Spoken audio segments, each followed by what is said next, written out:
শেষ পর্যন্ত খুঁজে নিলাম আমি তোমায়। ফাইনালি। তারপর? প্রশ্ন তো আছে অনেক, কিন্তু করতে চাই না। কেন?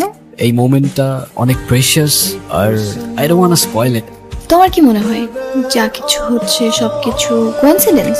হতে পারে, কিংবা এটাও হতে পারে শুরু থেকে লিখে রাখা কোনো কাহিনী। তো কি করবো এখন আমরা? কোথায় যাবে আমাদের কাহিনী? I don't know, just live in the moment maybe. Living the moment. তাহলে এখন সত্যি করে বলো তো, তুমি আমার নাম্বার কোথায় পেলে? It's magic. আরে কাম অন, বলো না।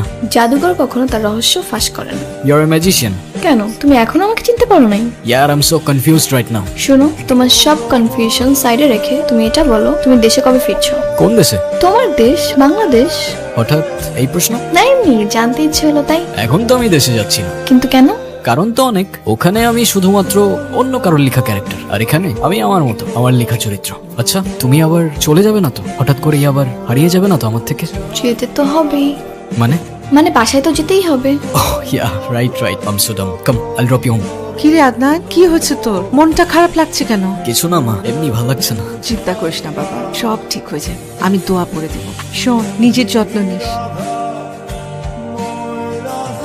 হ্যালো, কে? আমি। দিয়া, কোথায় তুমি? তোমাকে 2 দিন ধরে কল দিয়ে যাচ্ছি আমি। তোমার ফোন সুইচ অফ কেন? আর এটা কার নাম্বার? আমারই নাম্বার। আমি তো চলে আসছি। কোথায় চলে আসছো? কেন বাংলাদেশে? মানে কি, আমাকে একবার বলবা না তুমি? বলে কি লাভ? তুমিই তো বলছো যে দেশে ফেরার কোনো ইচ্ছা নেই, তো বলে কি হবে? তাই বলে তুমি আমাকে এভাবে না বলে চলে যাবা? আমার তো দেখা করতে হবে তোমার সাথে। তোমাকে অনেক কিছু বলতে হবে আমার। কিভাবে বলবো আমি? যদি দেখা করতেই চাও তাহলে চলে আসো বাংলাদেশে।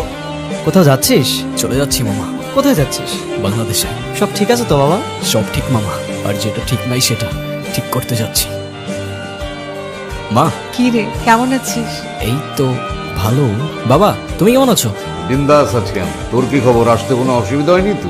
কোনো অসুবিধা হয় নাই মা, আমি সত্যি সত্যি আসছি। দেখতেই তো পাচ্ছি তুই সত্যি সত্যি এসেছিস। মানে কি, আমি এত বছর পরে আসলাম আর তোমাদের কিচ্ছু মনে হচ্ছে না? কেন মনে হবে? এতদিন আমাদের কথা মনে হচ্ছে তোর? আমার তোমাদের কথা প্রত্যেকটা দিন, প্রত্যেকটা সেকেন্ড মনে পড়ে। তা না হলে কি 3666 কিলোমিটার বাড়ি দিয়ে তোমাদের সাথে দেখা করতে আসতাম? আর নাটক করতে হবে না। দেওয়ার জন্য হলেও শেষমেশ তোকে দেশে ফিরতে হলো। তবুও ভালো যে শেষ পর্যন্ত সে দেশে এসেছে। সামনের ঈদের আগে কিন্তু তোকে আর যেতে দিচ্ছি না। ডোন্ট বাবা, এবারে ঈদ তোমাদের সাথেই হবে। এসব যে তোমার প্ল্যান ছিল আমি 1 সেকেন্ডের জন্যও বুঝি নাই। বুঝতে পারলে কি আর তোমাকে এত সহজে দেশে আনা যেত? তুমি একবার বললেই তো আমি চলে আসতাম। আমি বলতাম আর তুমি অমনি দেশে চলে আসতা। মেবি হ্যাঁ, মেবি না। তারপর প্ল্যান কি? কবে কথা বলতেছি আমরা? কোন বিষয়ে? Marriage, what else? সামনের মাসে তো আমার বিয়ে, এজন্যই তো তাড়াহুড়ো করে দেশে চলে আসলাম। মানে কি? আসলেই। এই তুমি কি আমার ক্লাস নিচ্ছ? দেখো, অযথা এসব বিষয়ে মজা করো না এখন প্লিজ। আমি মজা কেন করতে যাব? সত্যিই সামনের মাসে আমার বিয়ে। কি বলতেছো এসব তুমি? তাহলে আমার কি হবে? তোমার কি হবে মানে? তুমি তো একা ভালোই আছো। আর তাহলে এতদিন এসব কি ছিল? ওটা তো শুধু আন্টির জন্য। আন্টি তোমার জন্য কষ্ট পাচ্ছিল, সেই জন্য। তুমি এ বিয়ে ক্যান্সেল করে দাও। আমি তোমার জন্য দেশে আসছি দিয়া। তুমি বলো তুমি রাজি না, ব্যাস। কিন্তু আমি তো রাজি। আমি কেন না করতে যাব? তুমি আমাকে ভালোবাসো আর আমি তোমাকে। এখন এসব কি বলতেছো তুমি? আমি তোমার এসব কথার অ্যান্সার দিতে একদমই ইন্টারেস্টেড না। আর তুমি প্লিজ আমার থেকে দূরে থাকো। আমি ইউকে থেকে জাস্ট তোমাকে বিয়ে করার জন্য আসছি। তুমি অনেক লাকি, আমার সাথে তোমার বিয়েটা হচ্ছে। আচ্ছা, ভালো কথা। তোমার নেকলেসটা কই? আমি যে তোমাকে দিলাম। এমনি। এমনি পরনি, এটা কোনো কথা? ওই নেকলেসটার দাম জানো? না তো। না জেনে ভালোই করছো, কারণ জানলে হয়তো তোমার মাথাটা ঘুরে যেত। It's 10,000 pound. আর এটা আমার কাছে কোনো ব্যাপারই নেই, ইউ নো। এই গাধাটাকে বিয়ে করবো তুমি? তুমি এখানে কেন আসছো? আমি আসছি কারণ আছে তো। আরে ওদিকে না, শোনো, এদিকে শোনো। দেখো, এখনো সময় আছে। তুমি তোমার প্যারেন্টসকে বলো তুমি এই বিয়েতে রাজি না, ব্যাস ঝামেলা মিটে যায়। আমি এসব কিছু বলতে পারবো না। আরে এর সাথে থাকতে পারবে না তুমি, তুমি বুঝতেছো না? আরে শোনো, সোফায় বসে টিভি দেখতে থাকলেও সোফার দাম বলতে বলতে পাগল বানায় ফেলবে তোমার। তুমি না বলতে পারলে আমাকে বলো, আমি ওকে তাড়ানোর ব্যবস্থা করতেছি। No Adnan, stop. তুমি সব কিছু করবা না।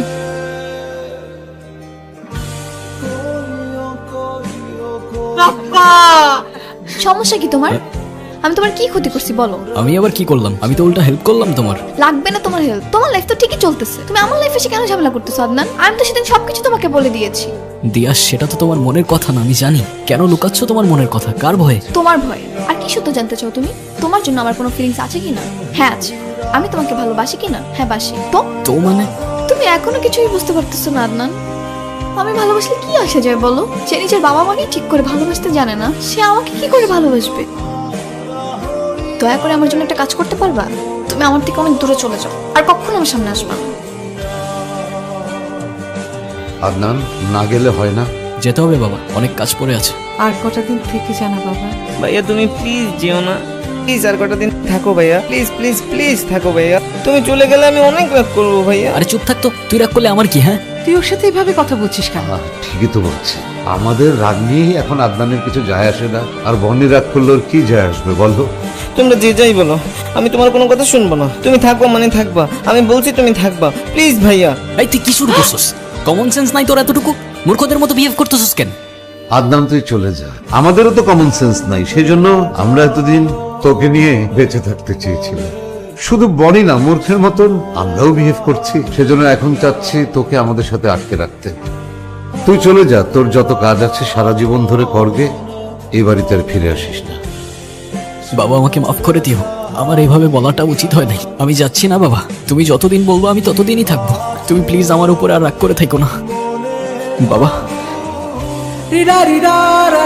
বাবা, বাবা কথা বল না প্লিজ বাবা। মা এদিকে আসো বাবা। বাবা কথা বলতেছে না মা।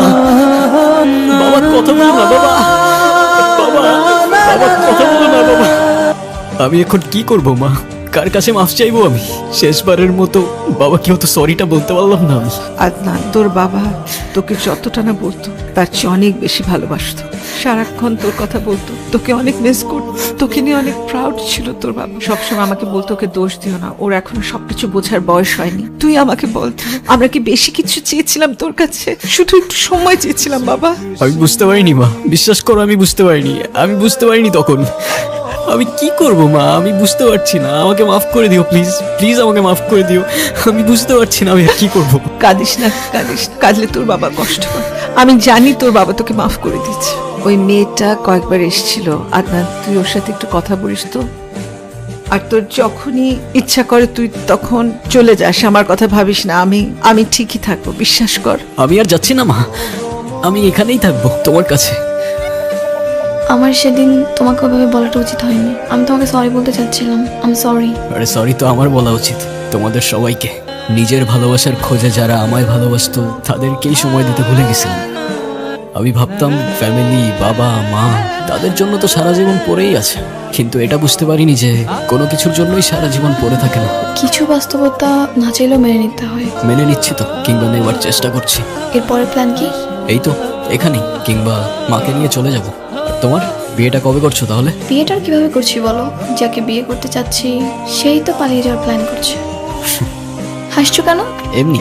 কারণ তো একটা আছেই। বলো বলো, এত হেসে লাভ নেই। তোমাকে আর যেতে দিচ্ছি না, বুঝছো?